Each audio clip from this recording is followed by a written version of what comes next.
Connect అయినట్టుంది. ఒకసారి మీరేదో ఫోన్ టచ్ చేస్తూ ఉంటే మీ మాట వినబడుతున్నట్టుంది లక్ష్మీకాంత్ గారు. అలాగే మాట్లాడండి. మీరు ఇందాక కట్ అయింది. Please continue. లక్ష్మీకాంత్ గారు కంటిన్యూ. క్లారిటీగా ఉంది. మీరు పొజిషన్ మార్చకుండా అదే విధంగా మాట్లాడితే మీ వాయిస్ వినబడుతుంది. అక్కడ ఏదో ప్రాబ్లం ఉంది మీ దగ్గర. అలాగే మాట్లాడండి. మీరు కంటిన్యూ. సార్ ఇప్పుడు విషయం కూటమిలో ఉన్న నాయకుల పక్షాన కానీ ఇప్పుడు అమరావతి రైతుల మీద కానీ పూర్తిగా మొత్తం రాజకీయం అంతా నడుస్తుంది సార్. ఇది ఒకటే కాకుండా మొన్న ఈ మధ్య కొన్ని డిబేట్స్ లో చూసినప్పుడు కూడా నెల్లూరులో కడేరు భూముల విషయంలో కూడా రాజకీయం నడుస్తుంది సార్. ఆంధ్రప్రదేశ్ రాజకీయాలు ఎట్లా ఉన్నాయంటే పూర్తిగా రైతు పక్షాన అన్నట్టుగా మాట్లాడుతున్నారు. రైతు పక్షాన న్యాయం చేస్తారా చేయరా అని మాట్లాడతానే ఇటు పక్కన విపక్ష పార్టీలు కానీ ప్రతిపక్షంలో ఉన్న నాయకులు కానీ రైతులకి కన్నీరు మిగిల్చి వెళ్ళిపోతున్నారు.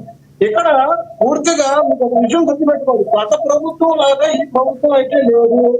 త్వరతగతిన అయితే పూర్తిగా అయితే మేము అమరావతి అయితే పూర్తి చేద్దాం అన్న ఉద్దేశం మీద అయితే కూటమి ప్రభుత్వం భీష్మించింది. ఎందుకంటే ఇక్కడ నారాయణ గారు కానీ చంద్రబాబు నాయుడు గారు కానీ ఎప్పుడు మాట్లాడుతున్నారు. ఇక్కడ మీరు కొన్ని విషయాలు గుర్తుపెట్టుకోవాలి. కొంతమంది రైతులు వ్యతిరేకంగా ఉన్నారన్న మాట అయితే వాస్తవం. అది మీరు కాదు, నేను కూడా తీసుకోవాలి. ఎందుకంటే రైతుల పక్షాన మనము నిలబడకపోతే అది చాలా చాలా అంటే చాలా చెడు అండి. ఈ దేశానికి చెడు. ఆ రైతుల పక్షాన మనం న్యాయం చేయకపోతే. అందుకనే ఈ ఉద్దేశంలో నేను ఒక మాట చెప్తాను ఏంటంటే, మనము అమరావతి విషయం మీద కొంచెం ఆచితూచి ప్రభుత్వం అయితే అడుగులు వేయాలి. ప్లస్ పవన్ కళ్యాణ్ అన్న మాట అయితే మీరు పెట్టేయండి పక్కన. దాన్ని ఇంకోటి Pawan Kalyan. Hello, yes, continue చేయండి. పూర్తిగా విరుద్ధమైన మాటలు అయితే తీసేసేయండి. మనం ఇక్కడ పూర్తి న్యాయంగా ఉండేది ఏంటంటే రైతుల పక్షం. ఆ రోజు ఈ 4 రోజుల కాలపాటు లాంటి వ్యక్తులు గత ప్రభుత్వం తాలూకు మార్గంలో కూడా తీసుకొని రోజున చంద్రబాబు నాయుడు గారు న్యాయం చేస్తారని వాళ్ళ రోజున ఆయన పక్షాన్ని నిలబడతారంటే ఒకసారి అట్లాంటి వారు ఎన్ని వేల మంది ఉన్నారు అమరావతి అనేది ఒకసారి గుర్తు చేసుకోండి.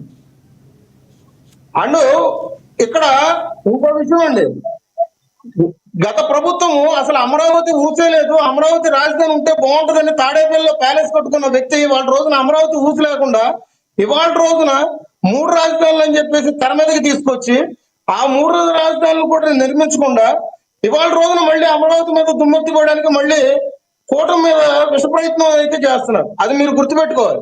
కొన్ని నిజాలు ఉంటాయి, కొన్ని అబద్ధాలు ఉంటాయి. మనం మాట్లాడుకోవాల్సింది నిజాలే మాట్లాడుకుందాం. అబద్ధాలు అయితే మనం ఎప్పుడు కూడా మనం వద్దు. కానీ అమరావతి మన వాయిస్ వినబడుతుందా? లక్ష్మీకాంత్ గారు, ఇక్కడ ఒక ప్రశ్న వినాలి మీరు. గత ప్రభుత్వంలో ఏదైతే పరిస్థితులు బాగాలేదు, మాకు సపోర్ట్ చేయలేదని నమ్మారు కాబట్టే ప్రజలు ఆ ప్రభుత్వాన్ని దింపేశారు. మీ ప్రభుత్వానికి అవకాశం ఇచ్చారు. మీ ప్రభుత్వానికి అవకాశం ఇచ్చినా కూడా గత ప్రభుత్వాన్ని సంవత్సరం అయిపోయినా కూడా మీరు దుమ్మెత్తిపోస్తామంటే ఎలా? ఇప్పుడు మీరు ఏ నిర్ణయాలు తీసుకుంటున్నారు? మీరు తీసుకున్న నిర్ణయాలు ఏంటి? మీరు తీసుకునే నిర్ణయాల వలన ఎంతవరకు ప్రజలకు న్యాయం జరుగుతుంది అనేది కదా చూడాలి. మీరు ఆ 30,000 మంది గతంలో ఇచ్చిన రైతులకి ఎంతవరకు న్యాయం చేస్తున్నారు? ఇప్పుడు ల్యాండ్ పూలింగ్ ఏంటి అది చూసుకోవాలి కదా. గతంలో ఇచ్చింది 29,000 మంది అండి. అదే ఇప్పుడు 29,000 30,000 కాకపోతే ఇప్పుడు మళ్ళీ వాళ్ళకి న్యాయం చేస్తున్నారా అనేది చూడాలి. కానీ ఇప్పుడు మీరు గత ప్రభుత్వాన్ని నిందిస్తూ ఎంతకాలం గడుపుతారు ముందుకి? మేము నిందించట్లేదండి. వాళ్ళు చేసిన తప్పిదాలు మేము ప్రశ్నిస్తున్నాం. వాళ్ళు చేసినవి మనసులో అట్లాంటి కాదు. రైతుల పక్షంలో మీకు తెలియదా సార్ ఎంతమంది ఆత్మహత్యలు చేసుకున్నారు వాళ్ళ రోజున అమరావతి రైతులు? కానీ ఎంతమంది ఆడవాళ్ళ కడుపుల మీద తన్నారు. ఇన్ని తెలిసిన మీరు వాళ్ళకి లక్ష్మీకాంత్ గారు ఇన్ని తెలిసిన మీరు వాళ్ళకి న్యాయం చేయాలి కదా ముందు. ఆ తర్వాత కదా మళ్ళీ ల్యాండ్ పూలింగ్